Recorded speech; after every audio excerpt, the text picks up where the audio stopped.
Hello, I'm Laurie Townsend from the UBC School of Music. Welcome to Tuning In, Tuning Out, our companion conversations to our Wednesday noon hour series where we invite local professional listeners to share some of their tips. Today, our guest is Jeffrey Ryan.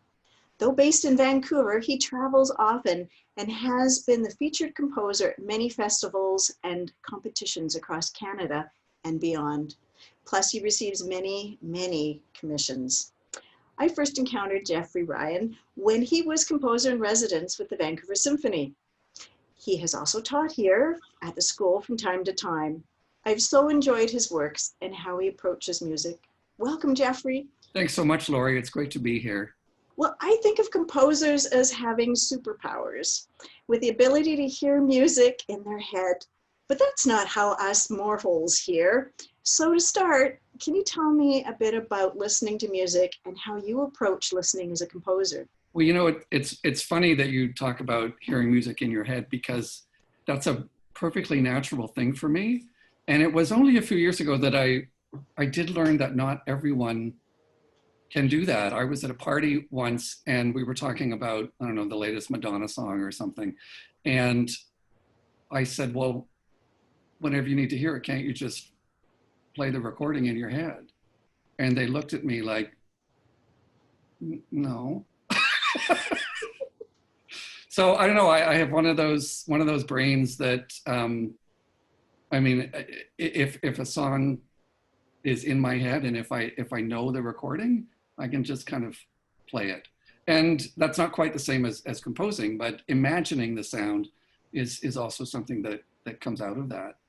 But in all my years of listening to music and composing music, one of the things that's fascinating for me is that what I write is meant to be performed on a stage. There's meant to be an audience there, and we're all sharing in that experience together. There's a real gestalt social kind of experience to listening, and that's why I love going to as many concerts as I can. We're there right when the sound is being made right in front of us. It's a wonderful, wonderful feeling. But what's also fascinating is that we each have our own individual experience of that listening. So even though we're sharing the experience, if there's 100 people in the room, there's 100 different listening experiences going on at that same time. And I tend to think of listeners as falling into three groups. There are people who listen first with their heads. They are listening to the music and they're thinking, oh, that was a really interesting color. Oh, I really heard that connection from that thing we heard a bit earlier. This is really taking me along. I love the shape of that. Just hearing it kind of analytical is not the only way to think of listening with your head, but you're kind of noticing a lot of those details. And then there are people, I think, that listen first with their hearts. Those are the people who are taken along by the emotional ride of the music, that the dramatic pacing, the overall shape of it, the journey of it is what speaks to them first. And they want to hear that climactic moment and they feel it. They feel it. If there's music that's really calm, they feel calm. If there's music that's really exciting, they feel excited. So they hear kind of on a heart level first. And then I think there are people who listen first with their bodies. The people who are reacting to the pulse of the music, to the rhythm of the music. I like to write a lot of fast music because I feel that music in my body. It might make you want to tap your foot. It might make you want to tap your fingertips. It might make you want to just sort of weave to the music. I had a performance with the Okanagan Symphony a few years ago, and a couple of women in the audience who were retired dancers came up to me at intermission and said, we just loved your piece because it made us want to stand up in front of our seats and dance. And that's really exciting for me because I do feel the music in my body. That's such a natural reaction. I remember being at an orchestral concert years ago where the music was really, really rhythmic and it was really dancey, and it was a new music concert. And I looked around the room and everyone was sitting like,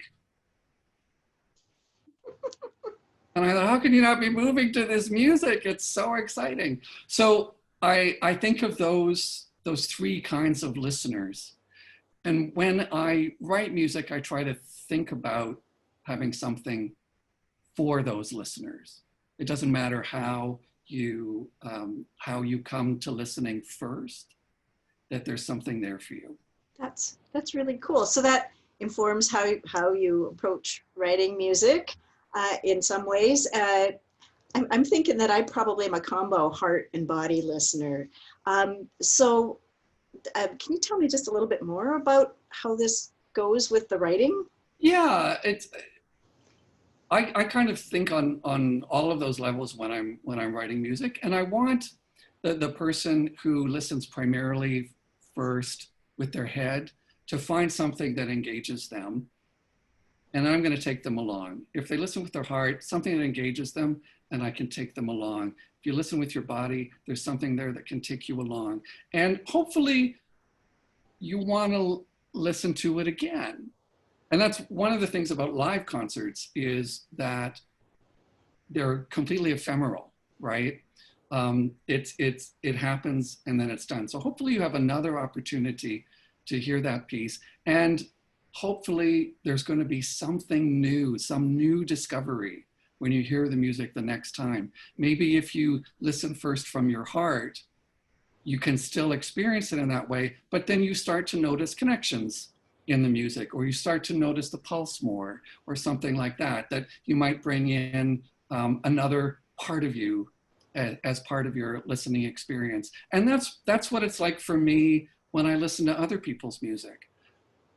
It's really hard as a composer to not start with my head, because anytime I'm listening to music, I'm thinking about how that music is put together. I'm trying to learn and make myself a better composer. What worked, what didn't. If something didn't work for me, can I figure out what it was about that music that didn't work? I'm very much about structure and pacing. So did the music take me along right to the end? I've had the experience of hearing pieces where the music might be really, really good, but when the composer has worked out the material, when the story of that piece has been told, if it goes on even another minute, it's too long. You can always feel when you're in an audience, when an audience has left a piece. And when it's your own piece, that's a really horrible feeling, because it means that you haven't paced it very well, that people have kind of abandoned it. And it's not necessarily a comment on whether the music is good or not so good. The cases where something has gone on too long, for me, it's not necessarily a case of that last minute was terrible music. It could be really, really great music, but the shape of it was done. So it's something that I think about both as a composer and both as a listener. That's going to inform me for everything now. So we have your song cycle, Ms. Carr, in 7 scenes on our Wednesday Noon Hour series this year. It was written for Krisztina Szabo, who is new to our faculty, and she'll be singing it for us on this concert, which is going to be fabulous.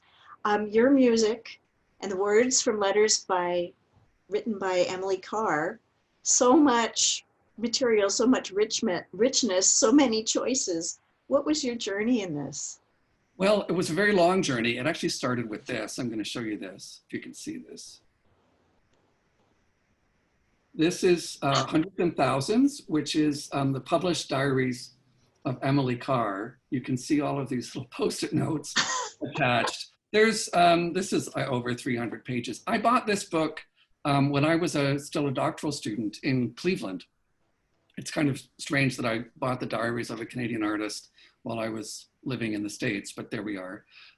What really fascinated me about her diary entries is that she talks about the struggle to find her voice as an individual artist and to find success as an artist and to connect with the audience for her work. So to find the audience and to connect with that audience.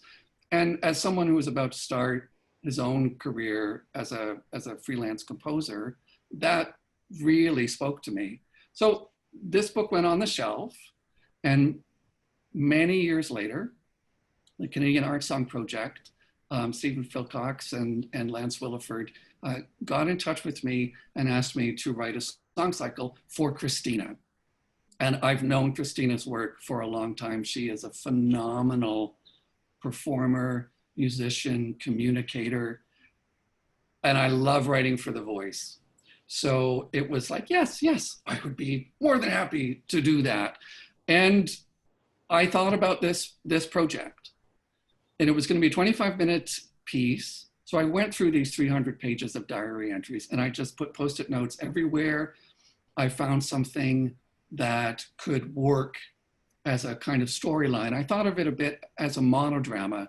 An art song for me is very much a little opera scene. There's a character, there's a backstory.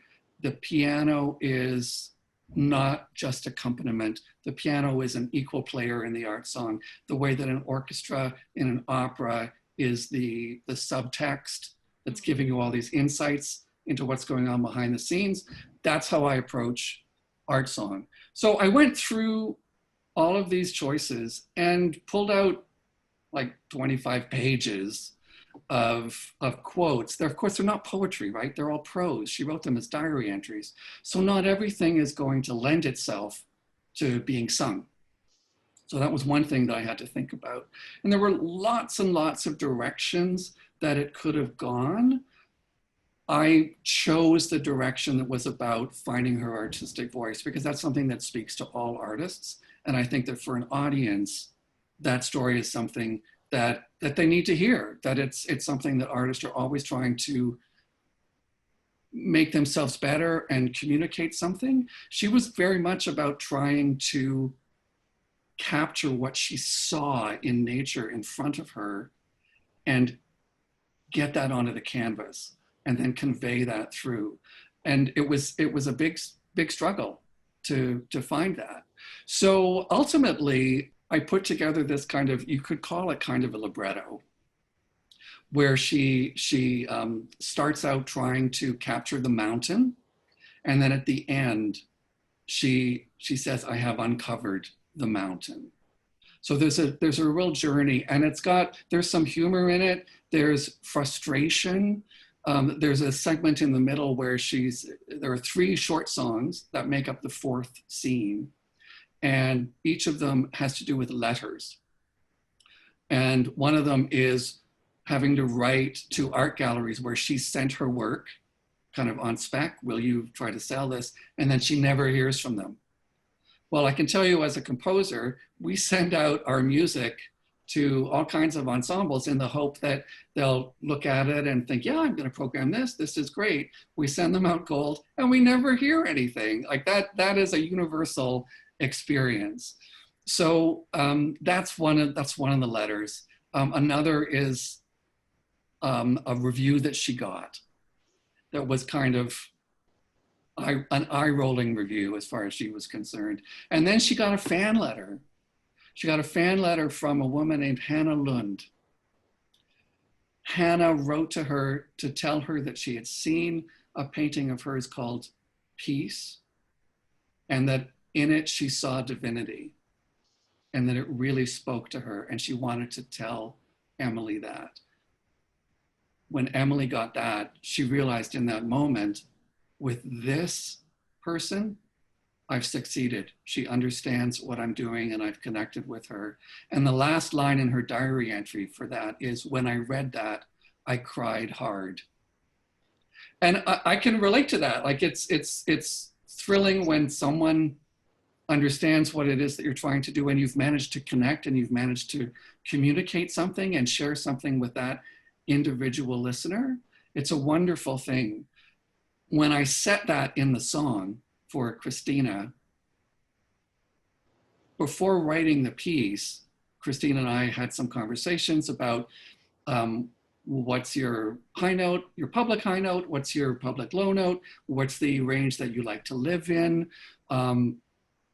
what are some pieces that you think you sound really great in, and I listened to those. So when I set that, I thought, I think I know what Kristina's going to do with this, and she's gonna make me cry. At the very first workshop, they got to that point. It's just me and Krisztina and Stephen Philcox at the piano in Toronto. She got to that moment and she made me cry. And now every time she performs it, I know it's coming. And I'm like, I'm gonna cry, I'm gonna cry, I'm gonna cry. And then it happens and I cry. And then we move on. So that's part of the heart listening, right? When a performer can just take you there and take what's on the page and lift it up and transcend it and just make it this incredible act of communication. That's a fantastic experience as a listener, I think. I'm almost in tears and anticipation. I can't wait to hear this cycle, and I'm going to pay attention to notice how I'm listening, my heart, my head, my body, and look forward to returning to it again later with new ears in search of what other offerings this piece may have for me. So thank you, Jeffrey. This truly has been a wonderful time chatting. Thank you. It's a pleasure talking with you, Laurie. Thank you so much. And thank you to everybody who's tuned in. Until next time.